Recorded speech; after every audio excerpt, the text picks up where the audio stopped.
Joining me now on the Knicks Film School Podcast, very, very, very excited to have this first-time guest. Everybody knows who he is because he hit probably the most famous shot in the history of the NCAA basketball tournament. To the court with Arcidiacono. 3 seconds at midcourt. Jenkins gives it to Jenkins for the championship.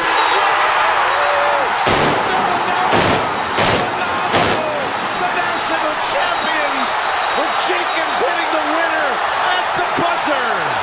Jim, they're going to check it.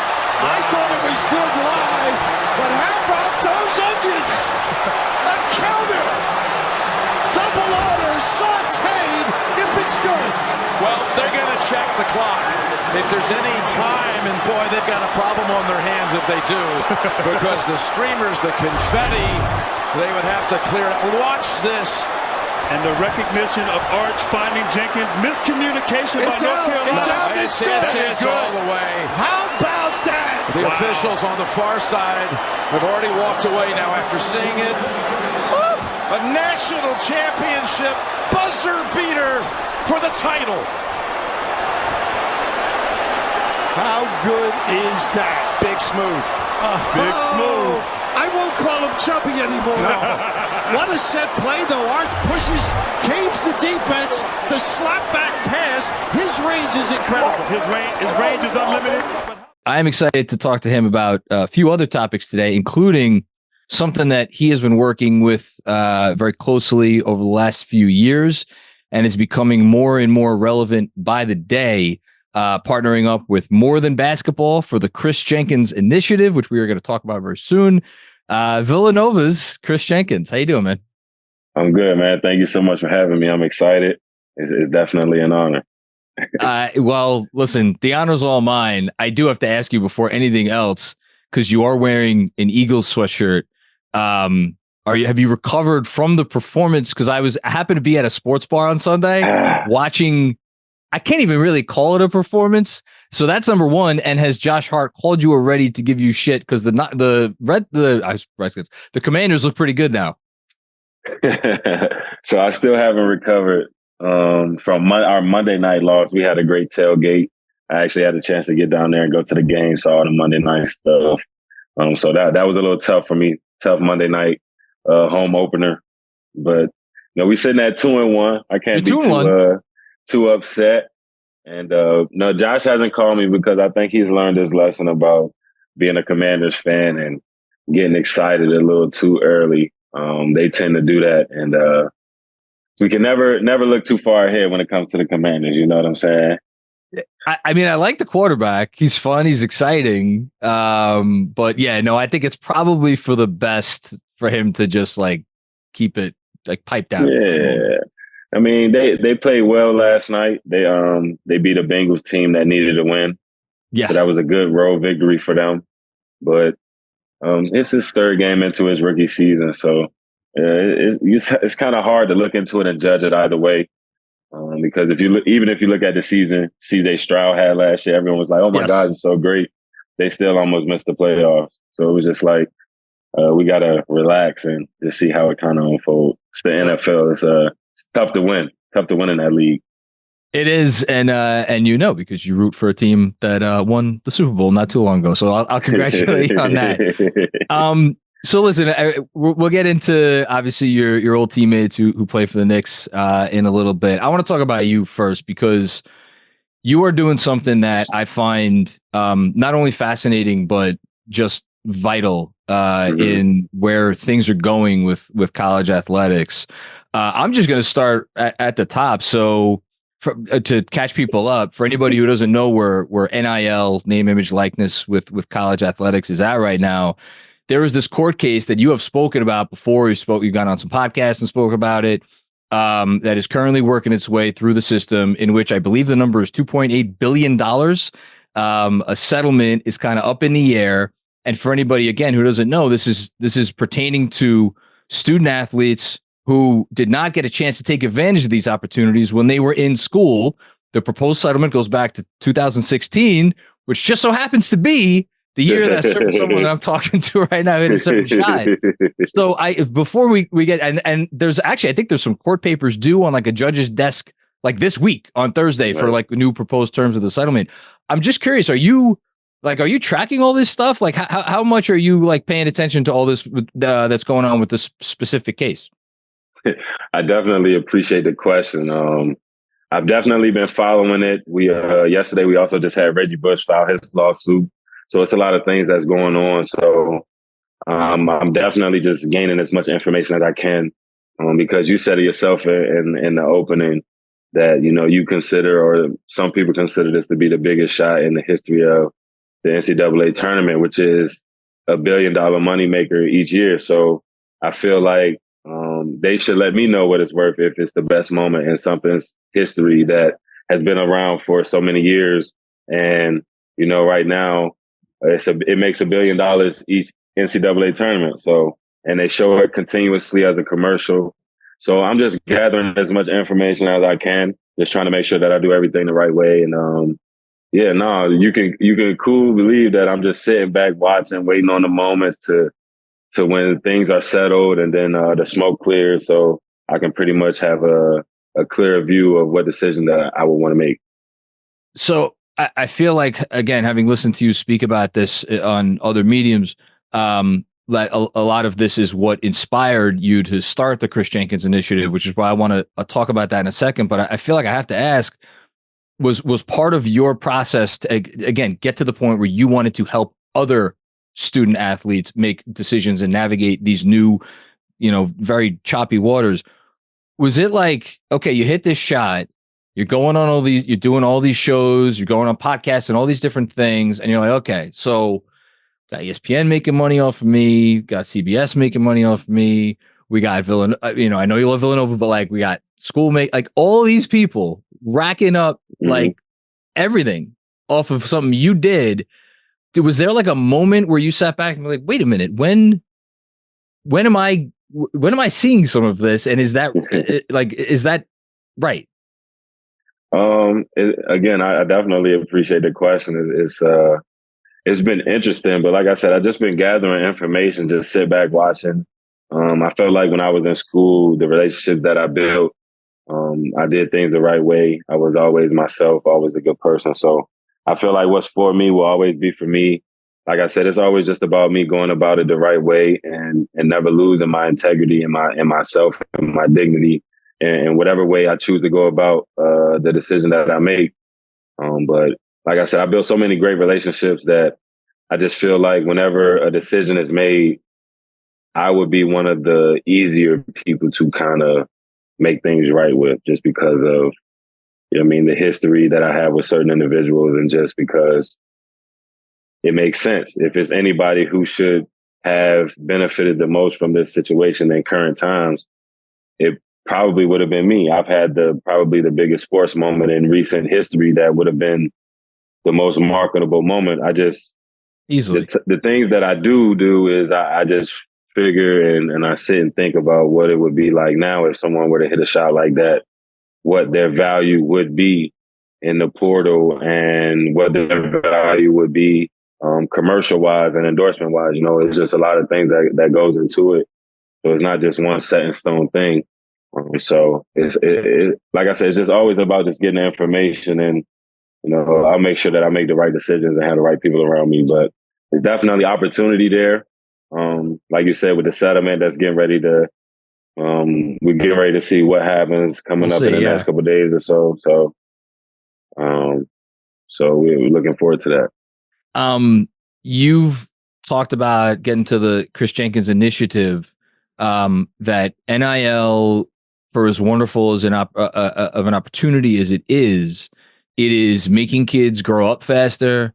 It is putting kids, like students, in positions where they may have to have more uncomfortable conversations, is a term I've heard you use a few times, than they were maybe used to doing. And, maybe there's temptations there where, okay, I'm not sticking to my craft, what got me here to begin with, because I'm paying attention to these other things. How much has your notoriety as, again, someone who hit that shot and obviously was a massive presence for Villanova basketball and college basketball as a whole, how much do you think that has helped you reach and connect with the people that you are talking to about how to handle NIL and how to make responsible decisions on their own? No, it's a great question. Excuse me. We get ready. I'm actually sitting in the gymnasium. The college team just had practice. So they're doing very nice. a little tour and stuff around. So if you see some people stop by and speak, or you hear some voices around, that's what's going on. So I just want y'all to kind of be aware of that. But happy to say hi to any of the current Nova players. They're more than welcome here on the Knicks Film School Podcast. Yeah. So in regards to your question, I feel like right now I'm at the age where I can still kind of connect with the youth. Like I'm still in that gray area where I'm old enough to kind of have some wisdom and some knowledge and some experience of what they're going through. But I'm also still young enough to kind of relate to them to where they still think I'm kind of cool. And it doesn't hurt that I have a special moment in college where majority of these individuals are and where majority of them want to go when we talk to high school, middle school, things of that nature. So I always try to be relatable, be understandable, and more importantly, just be truthful. Like you said, sometimes you got to have those uncomfortable conversations, but I believe that you can be honest with people without being brutally honest.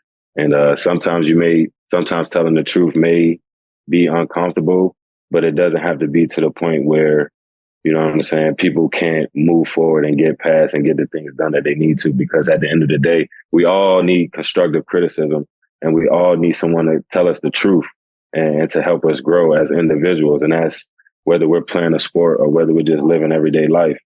Sure. It's all about just growth and development and who are you helping along the way? Because it's easy to just worry about yourself and your family. But when you're stepping outside your comfort zone and helping people that you may not necessarily get a dime back for it, but you know that it's sending them in the right direction. And sometimes that's all you need.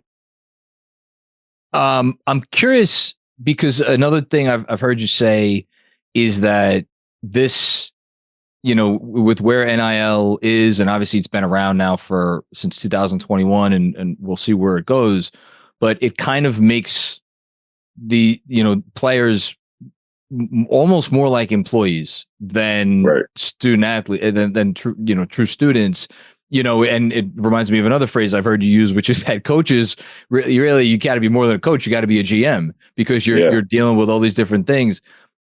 Do you think it's going to become a significant advantage for certain schools, certain colleges that are able to, you know, show students that they like, hey, we can help you get a handle on all this, right? We're not going to just like throw you out to, you know, into the deep end and let you figure this out on our own. And like, again, you being back at Villanova, is that something that you've thought about just being in your role at your old school?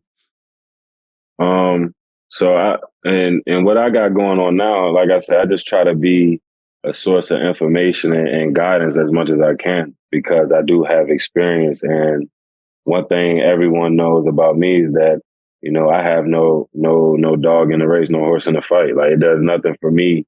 Yeah. All I want to do is see you individuals win and set yourselves up for the future because with NIL being around, I want to let these young gentlemen and these young women know that while that's important and you're grateful for it, it's not the end goal for you.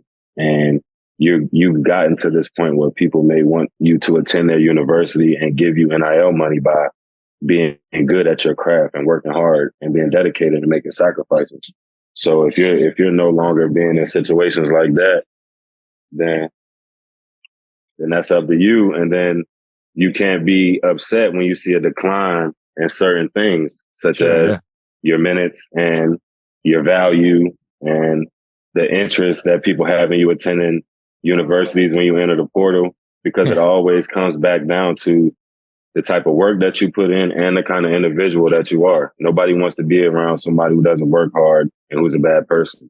Those people aren't getting paid these days. It really does ask a lot of people who are very young. Like I've said versions of this before on the spot. Like when I was a teenager, man, I couldn't put one foot in front of the other. I was all over the place. Do you at least, like, having been, you know, a high level recruit, obviously, and going to a program like Villanova, do you feel like you are prepared for this a little bit, coming out of like, if you kind of make a name for yourself going, well, or even if you may even get NIL stuff in high school, like, or is this just asking too much of these kids? I'll say kids, because to me, they're kids. Like, is it asking too much of them to deal with all of this in addition to being an athlete, in addition to it trying to like attend classes and whatnot? I just think it's beneficial. I believe that the financial freedom will allow certain individuals to not stress and be stress-free about certain issues that most individuals were thinking heavily about before, you know? Yeah. And I feel like those things play a big, big part in people having success. If you look recently, there's not too many struggle kids that make, like, you hear the struggle stories, but if you look recently at a lot of the top guys in sports, a lot of them come from situations where they were kind of comfortable, and it made sense, you know, just because when you don't have certain worries and you don't have certain things, the whole weight of certain things all on your back, it allows you to go out and be more free.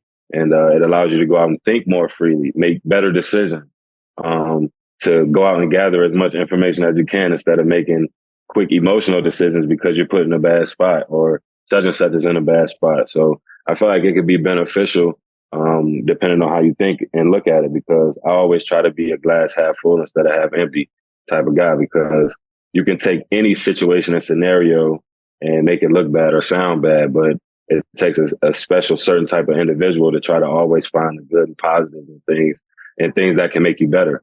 And that's what you kind of have to do at a younger age now. And yeah, it's more responsibility, but I feel like in the world that we live in now, you have to grow up faster in general. So why not do it with something that you love, first and foremost, something that you've been working hard with your entire life as a kid, and something that you currently get paid for? I feel like that sounds good, right? It makes perfect sense to me. And I think the fact that someone like you, who, again, you could look at this very easily as, I got screwed. So why would I be willing to help my time to help, right, other people out here? And you're not doing that. You're doing the complete opposite, because, as you said, you're a glass half full kind of guy, which is a good transition, because I feel like there's a lot of people maybe who would look at like their old college teammates now playing on the same team in the NBA and feel a certain type of way. And yet you have kind of embraced the Nova Knicks. And I try to hear, listen to as much as I can of you talking about them. Like, you do seem genuinely happy for all of those guys and for what's going on. Are you? I mean, maybe you're faking it, but you fooled me. No, I mean, like I said, I'm gonna always be myself. I'm gonna always keep my integrity, my dignity, and of course, I'm extreme. Like, I feel like there's no other way to be. Like, we all wanted to be in that situation. We all sacrificed and worked hard. So for them to live out the dream that we all had, I mean, it's just a testament to the type of individuals that they are. So you can't help but be happy and proud for them. I mean, like I said, I feel like it's only one way to be. Like, there is no other option to be like sad or bitter or anything like that. I had my time. I had a great career. I was a great player. I made a name for myself. I walked away from basketball saying that I did something that nobody else did. So I felt like I have no reason to be bitter or upset at anyone or look down on any situation. You know what I mean? That's just not who I am. That's just never who I've been. And moving forward, it won't be who I ever be. Because what's for me, I'll always get it. Yeah. What's for me is mine. Yeah, no, absolutely. And like, again, you get to carry, I feel bad. I keep referring to this moment. I mean, you had an outstanding 4-year career, and you were obviously one of the best players in the nation for several of those years. And it's so cool. Like, now, a lot of Knicks fans go back and watch old Nova tape, especially this summer with the Mikal trade, because it's like, all right, let's see if we could, get a glimpse of what this is going to look like next year. Speaking of which, I'm going to put you on the spot here. So you went on Tate Frazier's podcast. We got a crew coming down, yeah. Oh, okay. We got some tours coming down. We got a crew sliding down the step. Tell them to wait in the middle of our zone. Tell them they're on Knicks Film School and obviously go subscribe. They make their way over here. I'll get you a good wave. Okay. So yeah, you were on Tate Frazier's podcast on the Ringer Podcast Network, One Shining Moment Pod, and you were talking about the Knicks, and you said, yeah, they're going to make some moves this summer. That podcast was on June 21st. On June 25th, the Knicks traded for Mikal Bridges. So I am asking you, Kris Jenkins, did you know about the Mikal Bridges trade before anyone else? I have no insider information, no insider trader. I have no clue what individuals may say or may conspire or think that Kris Jenkins knows, but I just think I had a good guess. You had a good guess. Okay, well that's fine. I mean, look, the team that they've assembled in New York, obviously we're all very excited about here. And I think part of the reason that we're excited about it is because a lot of the qualities that you guys displayed together at Villanova, and like we talk sometimes about like, okay, chemistry. The chemistry is going to carry forth, and they're going to have that's going to help them, overcome other teams. What is it about playing with guys that you have that shared experience with? Is it the familiarity? Is it the trust? Is it like a shared belief and like this is the right way to play? Like why do you think guys in certain situations, could play together and the whole will be greater than the sum of the parts? I think because at the end of the day, everybody's willing to sacrifice to win. A lot of people say that they want to win, but they leave out the part where they want to win on their own terms. That's like the part that's written small in the commercial that they throw up there real fast right before the commercial, and that they don't really give you a chance to read, but just to say that they threw it up there. So I think with the team that they have now, they have guys that are selfless, but also selfish enough to also get the job done. You got to have a good mix of both. And the competitive spirit that they've also brought back to New York, I feel like just added a ball of juice to the city. And those were the kind of players that they were here in college. And that's why we were good. And it's no secret as to why, again, they're in the NBA and they're good right now in the Eastern Conference, and they're getting ready to make a push this upcoming season. Yeah, we hope so. I mean, obviously some tough news yesterday, learning that Mitchell Robinson's going to be out for a bit. Do you think Josh Hart is ready to play some significant minutes at the 5? And how crazy do you think Tibbs is going to make him send him out there to guard, Nikola Jokic and Joel Embiid and the other centers of the world? Yeah, I think that is a significant blow that Mitchell won't be ready, because you always want guys to be together and get that continuity. But like I said before, guys are selfish enough to get the job done. So I know Josh is excited, and he's going to relish the opportunity to prove people wrong and play more minutes. Because at the end of the day, who doesn't love being on the floor? And I can tell you a few guys who've never complained about Tibbs leaving them in the game. And that's Villanova basketball players, because we want to play the whole game. Well, I think, you just said it kind of like, how much do you think, because like, certain coaches are cut a certain way. How much was your experience like playing for Jay Wright, who's a guy that you speak glowingly about to this day? How much do you think that like in this instance, we could talk about preparing these guys to play for a coach like Tibbs. How much do you think playing for a coach like Jay Wright prepared all of these guys just for any situation in basketball that they might have found? I mean, Coach Wright's a Hall of Fame coach for a reason. So I feel like he prepared us for every situation, not only just basketball and playing for this coach, playing for that coach, this system, that system, but also just certain things in life. Like you learn certain lessons, you learn how to fight through certain adversities. And I don't know, you take things in stride. And like I said, it's all about gathering the information. So being around Coach Wright, you just get as much information as you can, and you use it to your advantage moving forward, because not too many individuals are receiving knowledge of this caliber. Select few. You talked about how calm you guys were, and you specifically in the huddle before you hit that shot in the title game against UNC. Is that a culture thing, or is that just like those are the guys that we had? It is a culture thing. But look, come on, I'm about to get a Villanova exclusive right here. Oh boy, okay. let's go. We're going on tour in the Villanova practice facility with Kris Jenkins. If you're listening just on the audio feed, well, this is exciting. That's a beautiful practice facility, and I recognize it because that is where Jalen Brunson learned that the Knicks had traded for Josh Hart, if I recall correctly. Want to give him a little recap of how you took the 1-2 step? And you want to take a picture with Chris? So we have some youngsters, some future Villanova Wildcats here that we're looking at. Yeah. So look, my man Archie with a good, nice pass. Yes. Ryan Arcidiacono's footprints right there on the Villanova court. That's great. Look at that right there. Good feet. Come on, let me get a good toss. Look at this man multitasking. He's literally catching a pass as he's doing a podcast. I can't do this. There you go. Good job, my man. Look, I'm doing a Zoom right now for our guys that play for the Knicks. They asking me a lot of questions about what was it like to play with those guys here? How were they as individuals? So I guess we all know that I'm speaking glowingly about those guys. Some of my favorite people in the world, right? Nah. It's all good. We appreciate y'all.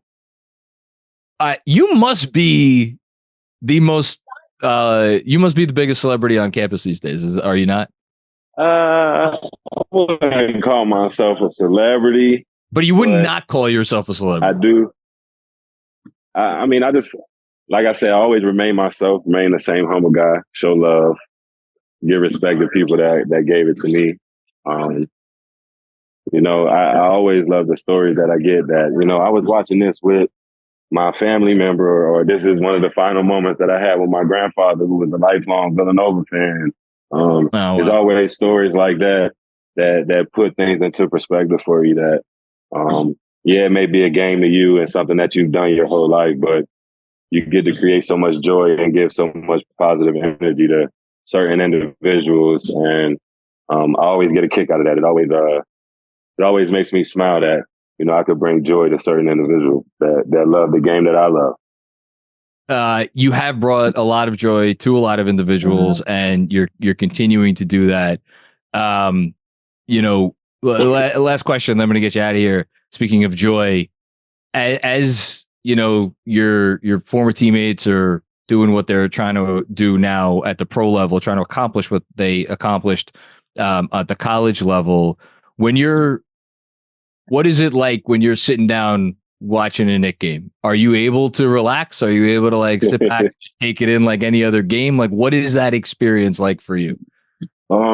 It's amazing. Like I said, I'm just so happy and proud of those guys because I know how hard it is to make it to that level, and not only make it, but to be successful, to be cornerstones, to be, like I said, to bring New York Knicks basketball back. No disrespect to the Knicks fans, but I'm 30. I turned 31 this year in November, and minus maybe 2 or 3 years, the Knicks been sorry my whole life. Yep. And to see the reason that they're back rejuvenated, making noise again, everything is popping, and to see that it's because of some gentleman that I grinded with in college, I have the greatest joy ever. You know what I mean? Because like I said, it's the biggest brand in the NBA, or one of them. And for some individuals, for some guys that I love and that I know, for them to have Knicks basketball back to where it belongs and where it deserves to be, and it's only going to continue to grow and get better. It's just a joy. It makes me smile every time I watch a game. Obviously, they're who I'm rooting for. I don't have any favorite team. I just cheer for those guys because they're my guys, and it makes sense for me. So hopefully, I can get down to some MSG games and I can call the game. They can get me on TV and I can call the games instead of just being a spectator. I got some stuff coming up.